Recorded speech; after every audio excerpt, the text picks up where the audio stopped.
राधे राधे दोस्तों, स्वागत है आपके अपने चैनल मनीषा साहू पर।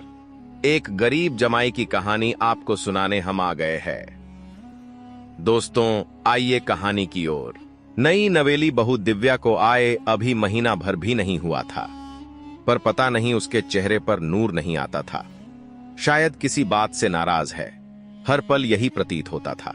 सास सावित्री ने बहुत बार पूछने की कोशिश की, पर हर बार दिव्या टाल जाती थी। सावित्री जी भी यही पूछती रह जाती थी, क्या पता अभी अभी शादी हुई है, नए घर में मन लगने में भी वक्त लगता है, इसीलिए शायद बोल नहीं पा रही है और चुप चुप रहती है। एक दिन बिना बताए दिव्या को लेने उसका भाई आ गया। अभी नई नई शादी हुई थी, इस कारण से सावित्री जी ने भी मना नहीं किया। बहू के जाने के बाद सावित्री जी ने अपने बेटे से कहा, बेटा क्या बात है? बहू बहुत चुप चुप रहती है और चेहरे से ऐसा लगता है जैसे कोई नाराजगी हो। कोई बात है क्या? पता नहीं मां, मुझे तो ऐसा नहीं लगता, शायद मेरी गलत फहमी हो। पर फिर भी बेटा, तू एक बार बहू का मन टटोल कर देख, क्या पता कोई बात उसे खाए जा रही हो और जो मुझसे न बोल पा रही हो वो तुझसे बोल दे। ठीक है मां, जब आएगी तो बात करता हूं, कहकर मोहन अपने ऑफिस चला गया। शाम को जब मोहन घर आया तो उसने देखा सावित्री उदास बैठी है। उसने आते ही पूछा, क्या हुआ मां, आप इतने उदास क्यों हो? मोहन के सवाल का जवाब देते हुए सावित्री जी ने कहा, बेटा कल रविवार है, एक काम करना, मैं तेरे कमरे में शिफ्ट हो जाती हूं और तू बहू के साथ मेरे वाले कमरे में शिफ्ट हो जा। मां, ऐसी क्या बात है जो तुम कमरा बदल रही हो? अरे बेटा, कई अकेली ही तो हूं, तेरे पापा हैं नहीं, तुम दोनों उस कमरे में अच्छे से रहोगे। एक दिन बिना बताए दिव्या को लेने उसका भाई आ गया। अभी नई नई शादी हुई थी, इस कारण से सावित्री जी ने भी मना नहीं किया। बहू के जाने के बाद सावित्री जी ने अपने बेटे से कहा, बेटा क्या बात है? बहू बहुत चुप चुप रहती है और चेहरे से ऐसा लगता है जैसे कोई नाराजगी हो। कोई बात है क्या? पता नहीं मां, मुझे तो ऐसा नहीं लगता, शायद मेरी गलत फहमी हो। पर फिर भी बेटा, तू एक बार बहू का मन टटोल कर देख, क्या पता कोई बात उसे खाए जा रही हो और जो मुझसे न बोल पा रही हो वो तुझसे बोल दे। ठीक है मां, जब आएगी तो बात करता हूं, कहकर मोहन अपने ऑफिस चला गया। शाम को जब मोहन घर आया तो उसने देखा सावित्री उदास बैठी है। उसने आते ही पूछा, क्या हुआ मां, आप इतने उदास क्यों हो? मोहन के सवाल का जवाब देते हुए सावित्री जी ने कहा, बेटा कल रविवार है, एक काम करना, मैं तेरे कमरे में शिफ्ट हो जाती हूं और तू बहू के साथ मेरे वाले कमरे में शिफ्ट हो जा। मां, ऐसी क्या बात है जो तुम कमरा बदल रही हो? अरे बेटा, कई अकेली ही तो हूं, तेरे पापा हैं नहीं, तुम दोनों उस कमरे में अच्छे से रहोगे। अरे नहीं नहीं मां, आराम से रहो ना अपने कमरे में, वैसे भी दिव्या यहाँ है नहीं, वह क्या सोचेगी, और लोग दिव्या के बारे में क्या क्या बातें बनाएंगे कि आते ही सास को उसके कमरे से निकाल दिया।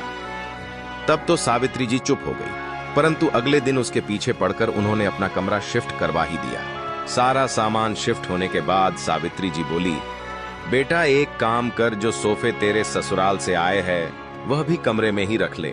उनकी बात सुनकर मोहन बोला, मां तुम्हारे दिमाग में चल क्या रहा है, बाहर पड़े रहने दो ना, बाहर मेहमान आएंगे तो उनके बैठने के काम आ जाएंगे। नहीं नहीं बेटा, बहू के सोफे है, कमरे में ही अच्छे लगेंगे। मां, किसी ने कुछ कहा है क्या? मोहन का सवाल सुनकर सावित्री जी बोली, नहीं बेटा, किसी ने कुछ नहीं कहा है। आखिरकार सोफे दिव्या और मोहन के कमरे में शिफ्ट कर दिए गए। अगले दिन मोहन जब ऑफिस से घर आया तो उसे बड़ी हैरानी हुई, क्योंकि उसी दिन सुबह जब मोहन ने दिव्या से घर आने को पूछा तो उसका मन नहीं था और शाम को वह घर आ चुकी थी। मोहन ने देखा कि दिव्या और उसकी मां के बीच एक अलग सा ही तनाव था, दोनों खुलकर बात नहीं कर रही थीं। कुछ दिन बाद दिव्या फिर अपने घर गई। उस दिन भी मोहन ऑफिस से घर आया तो सावित्री जी उदास बैठी हुई थी, तो उस पर सावित्री जी ने कहा, बेटा तू पूजा घर मेरे कमरे में रखवा दे, कम से कम मैं पूजा करूं तो तुम लोगों को डिस्टर्ब ना हो। अरे ना, तुमसे किसने कहा कि हमें डिस्टर्ब होता है? सावित्री जी हड़बड़ा गई, अरे बेटा कौन मुझे ऐसा कहेगा? क्या मुझे नहीं दिखता कि तुम्हारी नींद मेरी वजह से डिस्टर्ब हो जाती है? बस इसी वजह से ऐसा कह रही हूं। इससे पहले मोहन कुछ पूछता मामा से कि सावित्री जी रसोई में चाय बनाने चली गई। अब मोहन के मन में भी हलचल सी होने लगी थी। आखिर दिव्या मायके जाती है, तभी मां ऐसी बातें क्यों करती हैं? पहले कमरा बो। अब पूजा घर, जब दिव्या घर पर होती है तब भी उनके बीच अलग सा तनाव लगता है। वहीं सोफे पर सावित्री जी का फोन पड़ा हुआ था। मोहन ने देखा तो शाम को दिव्या की मां का फोन आया हुआ था। तभी मोहन को गड़बड़ लग गई थी, परंतु मां की जिद के कारण मोहन को सब शिफ्ट करना पड़ा। अगले दिन मोहन ऑफिस से घर आया और उसने देखा कि दिव्या भी अपने मायके से घर लौट आई है, परंतु मोहन को समझ नहीं आया कि वह किससे पूछे कि आखिर बात क्या है। दिव्या ने उसे सिर्फ इतना ही बताया कि अब मां की इच्छा है तो वह क्या बोले।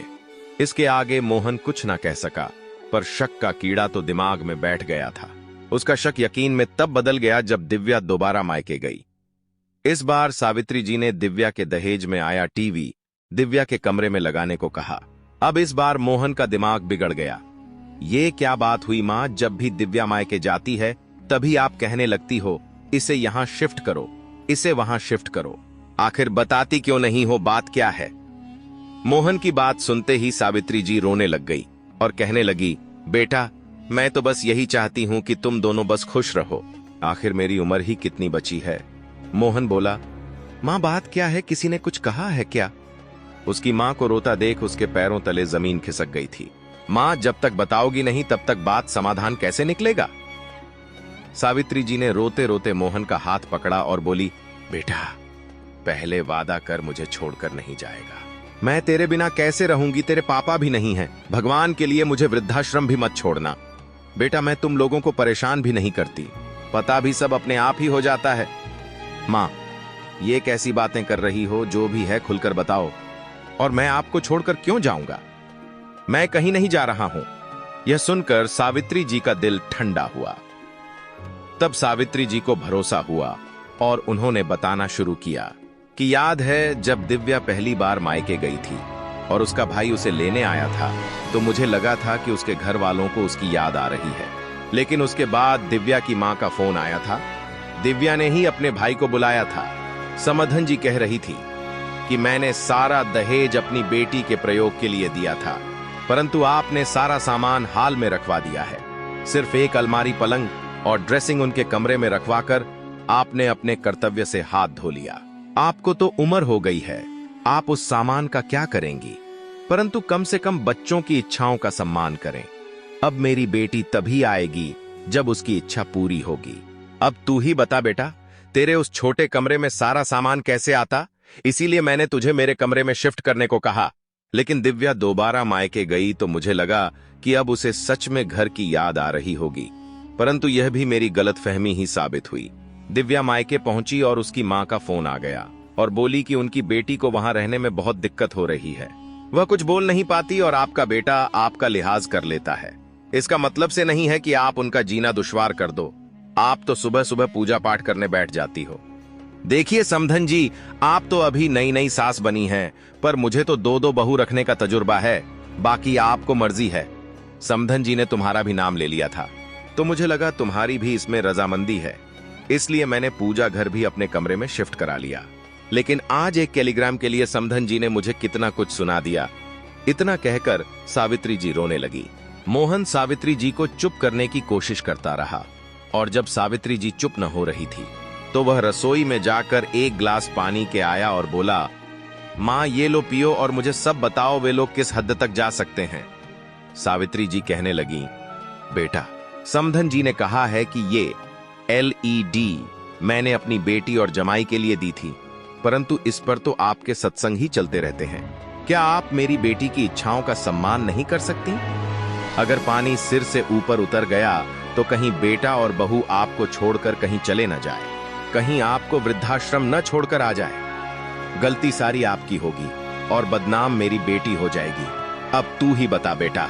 मैंने तब भी यही कहा था कि LED अपने कमरे में लगा को, परंतु तू ही नहीं माना। सोचा था तेरे पापा के जाने के बाद कैसे तुझे पालूंगी।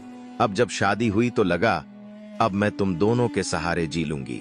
ये कहकर सावित्री जी के हाथ कांपने लगे थे और जुबान लड़खड़ाने लगी थी। अब मोहन को बहुत गुस्सा आ रहा था। और उसने अपनी मां को समझाते हुए कहा, मां क्या तुम्हें मुझ पर भरोसा नहीं था? अगर तुम ये बात पहले बता देती तो मैं ये सब होने ही नहीं देता। बेटा, जिस प्रकार समधन बातें कर रही थी उससे लग रहा था कि इसमें तेरी भी रजामंदी है। एक दो बार मन किया कि पूछ लूं, परंतु मुझे लगा जब सामान शिफ्ट करने से ही सब सही हो रहा है तो मैं क्यों बात को आगे बढ़ाऊं। सावित्री जी को एहसास हुआ कि वे कुछ ज्यादा ही बोल गईं और बोली, बेटा लगता है मैं कुछ ज्यादा ही बोल गई। मोहन बोला, मां अगर आप आज ज्यादा नहीं बोलती तो ये सब ऐसे ही खराब होता रहता। मोहन ने तुरंत एक फैसला लिया और अपनी मां से कहा, मां अब तुम चिंता न करो, मैं तुम्हें छोड़कर कहीं नहीं जाऊंगा। और इतना कहकर मोहन घर से बाहर जाने लगा। तभी सावित्री जी ने पूछा, बेटा कहाँ जा रहे हो? कुछ गलत कदम मत उठा लेना। कुछ समय बाद मोहन कुछ लोगों के साथ घर आया और सारा दहेज का सामान एक गाड़ी में रखवाने लगा। सावित्री जी को अब चिंता होने लगी कि कहीं मोहन गुस्से में आकर दिव्या को न छोड़ दे, कहीं उसकी वजह से उसके बेटे का घर न उजड़ जाए। अब मोहन ने अपनी का को कुछ न बताया और सारा सामान लेकर अपने ससुराल पहुंचा। वहां जाकर मोहन दरवाजे पर खड़ा हो गया। जैसे ही दिव्या की मां ने देखा कि मोहन दरवाजे पर खड़ा है, वह बहुत खुश हुई और बोली, अरे वाह बेटा, आप भी यहीं आ गए मेरी दिव्या के पीछे पीछे। चलो अब कुछ दिन यहीं रहो। परंतु मोहन का गुस्सा तो सिर पर सवार था। मोहन तेज आवाज में बोला, ये गाड़ी आपके दहेज के सामान से भरी गई है, इसे खाली कर दीजिए, मुझे अपने घर भी जाना है।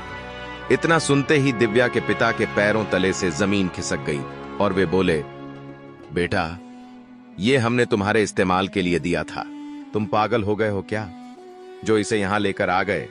यह सामान अब तुम्हारा है, ना कि हमारा। मोहन बोला, पिताजी अगर यह सामान मेरा है तो आपकी बेटी को बार बार ससुराल आकर यह सामान मांगना क्यों पड़ रहा है? दिव्या और दिव्या की मां के होश उड़ गई थे। मोहन ने सब सच बता दिया कि कैसे दिव्या की मां उसकी मां को तंग करती है और उसकी मां दिन भर चिंता में बैठी रहती है। क्या यह बात सही है? दिव्या के पिता का गुस्सा काबू में ना रहा। उन्होंने दिव्या को मौका दिया कि या तो वह जीवन भर घर रहे या अपने सास का हुक्म मानकर वहां रहे। दिव्या शर्मसार हो चुकी थी, अब वह कुछ भी बोली। दिव्या के पिता ने मोहन से माफी मांगी और उसे वह सामान अपने घर ले जाने को कहा। अब मोहन अकेला ही घर लौट गया और दिव्या की मां दिव्या को उसके ससुराल छोड़ने खुद आई और सावित्री जी से माफी भी मांगी। सावित्री जी घबरा गई थी कि बेटा तूने वहां जाकर क्या कहा जो ये लोग यहां आए खुद माफी मांगने? मोहन बोला, मां मैंने तो सिर्फ सच्चाई का आईना इन्हें दिखा दिया। अब दिव्या जो उसे मिल रहा था उसमें खुश थी। अब मोहन दिन भर ऑफिस में काम करता और दिव्या अपनी सास के साथ खुश रहती। तो दोस्तों, जरूरी ये नहीं कि घर में कितना सामान है, जरूरी सिर्फ इतना ही होता है कि दो लोगों में कितनी समझ है। समझ सबसे महत्वपूर्ण होती है।